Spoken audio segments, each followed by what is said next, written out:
Sinumite ng depensa sa International Criminal Court o ICC ang kampo ni dating Pangulong Rodrigo Duterte. Ang argumento may kaugnayan sa jurisdiksyon ng ICC sa Pilipinas. Si Anton Cero magbabalita mula sa The Hague. Isang legal argument ang inihain ng kampo ni dating Pangulong Rodrigo Duterte sa International Criminal Court o ICC.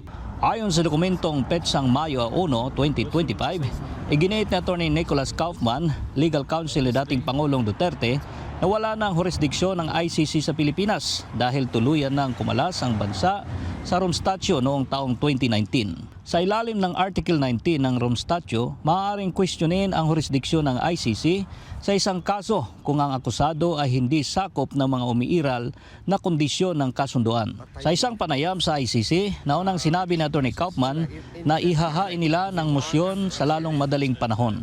In the coming days, perhaps even today, perhaps tomorrow, perhaps at the beginning of next week, but no more than in 1 week, we will be filing our jurisdictional challenge. Binibigyang diin ng kampo ni Duterte na mahalaga ang pagiging kasapi ng isang bansa sa Rome Statute sa mismong panahon ng investigasyon o paglilitis. Kung wala ito, ayon kay Kaufman, ay walang sapat na batayan ng ICC para ituloy ang kaso. Sa jurisdiction stricto sensu, o striktong interpretasyon ng jurisdiksyon, may tatlong elementong tinitingnan: krimen, panahon, at individual na sangkot. Una, kung anong krimen ang sakop.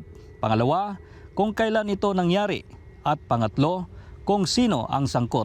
Iginiit ng kampo ng dating Pangulo na hindi dapat basihan ang nationality o teritoryo kung wala ng membership sa Rome Statute. Dahil dito, iginiit ng depensa na walang legal na kapangyarihan ng ICC sa kasong ito.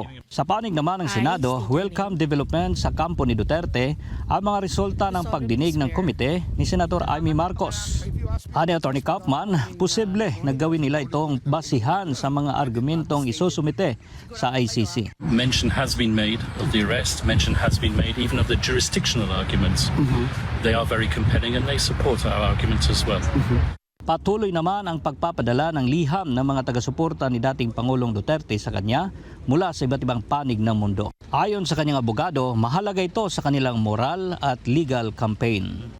Ipinonto ni Atty. Kaufman na in high spirit si dating Pangulong Duterte at nananawagan ito sa publiko na igalang ang judicial process ng ICC, isang mahabang legal battle na kanilang hinaharap. Mula dito sa The Hague, Netherlands, ito si Anton Cero, ang inyong Global Citizen Correspondent, SMNI News.